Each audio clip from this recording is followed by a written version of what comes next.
Hello everyone, I'm Elian, and today I'll tell you about something quiet and visible, but powerful that might be holding you back more than anything else. Have you ever felt stuck and not knowing why? You try harder, you make plans, you set goals, but something still holds you, like your feet are in wet cement. Today, we'll explore what that something is, and I'll tell you now, it's not your English level, not your age, not even your motivation. What holds many of us back is we haven't truly forgiven ourselves. And that may sound surprising, but self-forgiveness is one of the most powerful tools for both language learning and emotional growth. Because when we stop fighting ourselves, we free up energy to move forward. So before we begin, take a breath, let your shoulders relax. And if you enjoy what I do, helping you learn English and grow as a person, feel free to like this video or follow the podcast, but only if it feels truly right now. Tell me where you're listening from and what time it is where you are. Your comments help us feel more connected, like a global classroom where no one is alone. Let's begin this journey inward and talk about the quiet thing that's been holding you back and how to let it go. Have you ever thought, if I just try harder, things will get better? Many of us believe success comes from force, from pressure, from doing more. And yes, sometimes it works. Discipline helps, focus matters. But what if you've done all that and still feel stuck? That's when frustration begins. You push harder, study more, criticize yourself, and still something doesn't move. It's like shaking a locked door again and again. But the problem isn't the handle, the key is somewhere else. Here's the quiet truth that took me years to learn. Sometimes the key isn't more effort, it's more kindness. If you're learning English, you've probably felt this before. You understand most things, but freeze when speaking. You study vocabulary, but forget it when needed. You feel embarrassed by your accent or grammar, and then tell yourself, I just need to try harder. I'm not good enough. Maybe I'm not smart. But none of those thoughts help. They create stress, and stress blocks learning. Your brain can't absorb. When afraid, your heart can't open. When judged, and when you talk to yourself like a cruel coach, not a kind friend, you feel like your progress doesn't count, like you're always almost good enough, but never truly there.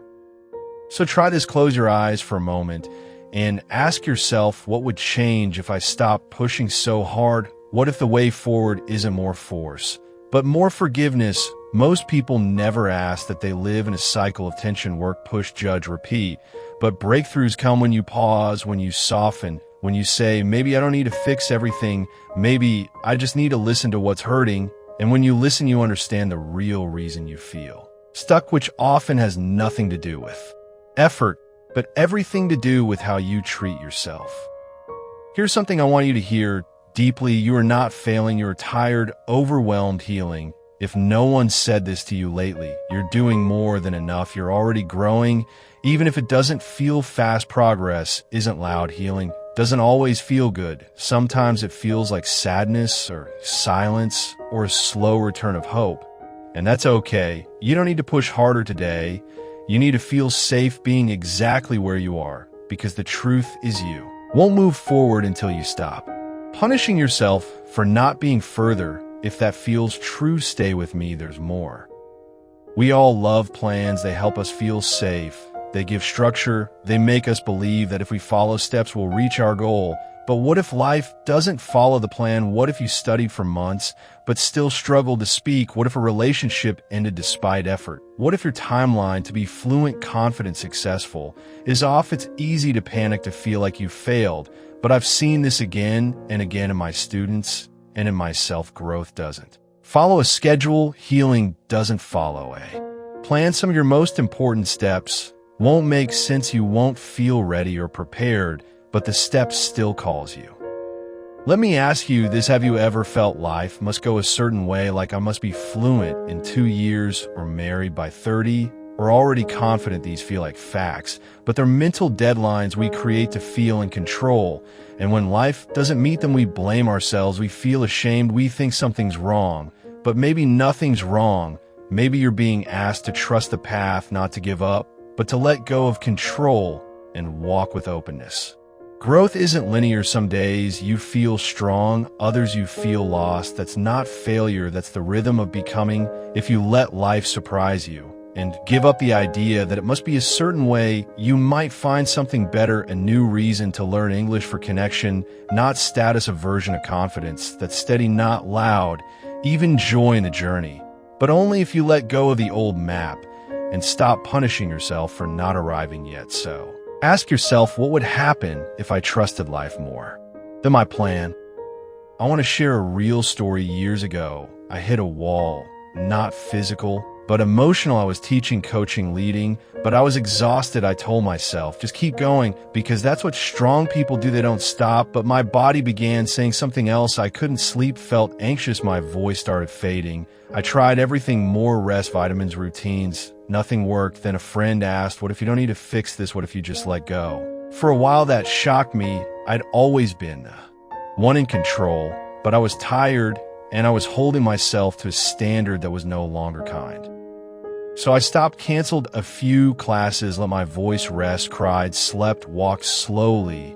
And for the first time, I let life hold me instead of trying to hold everything together slowly. I softened, not because I fixed it, but because I stopped fighting it. I learned you can't grow with clenched fists. Sometimes growth comes from open hands, letting go, trusting the process. And during that time, not when I was strongest, but when I was most surrendered, my voice came back. My energy returned, my heart felt light. Again, so if nothing is working, maybe it's not time to push, maybe it's time to pause, to rest, to release the idea that your value depends on achievement, because you are still growing even in stillness.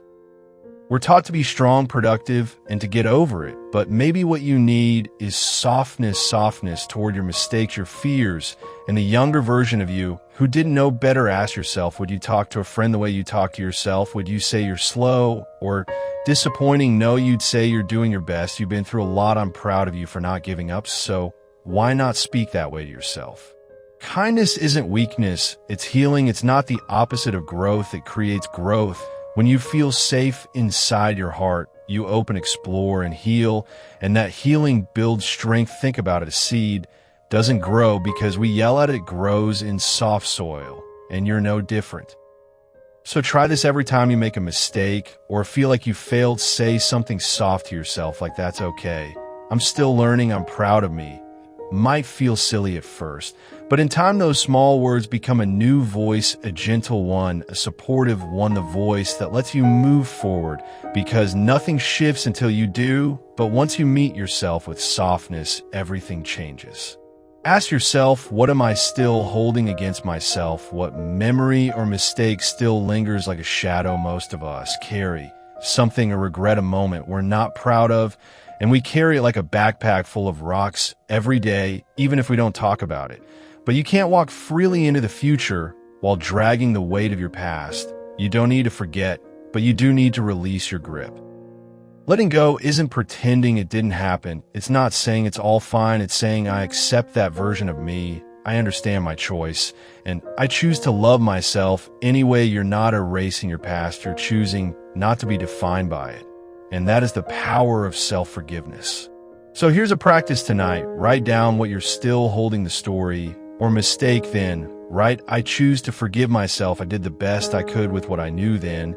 I am learning. I'm allowed to begin again. Say it slowly. Say it out loud. Let it settle like soft rain and breathe. That's the beginning of freedom. That's how we move forward.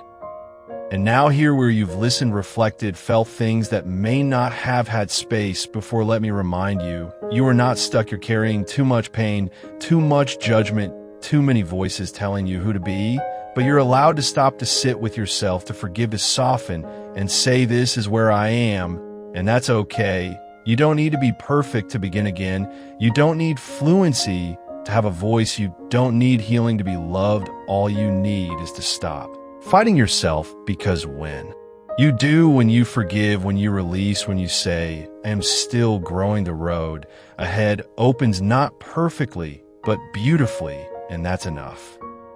Take a deep breath, let it out slowly. This episode wasn't about doing more. It was about doing less, letting go, finding gentleness inside again. You won't move forward until you forgive yourself for not being there yet. But once you do, you'll see things differently. You'll see your progress is real, your voice matters, and you're already becoming the person you hope to be, one kind word at a time. If this helped you, share it with someone, leave a comment, tell me how you're feeling, and if you're listening from a quiet place, I hope you feel less alone. I'll see you in the next episode. Until then, be soft with yourself. You're still growing.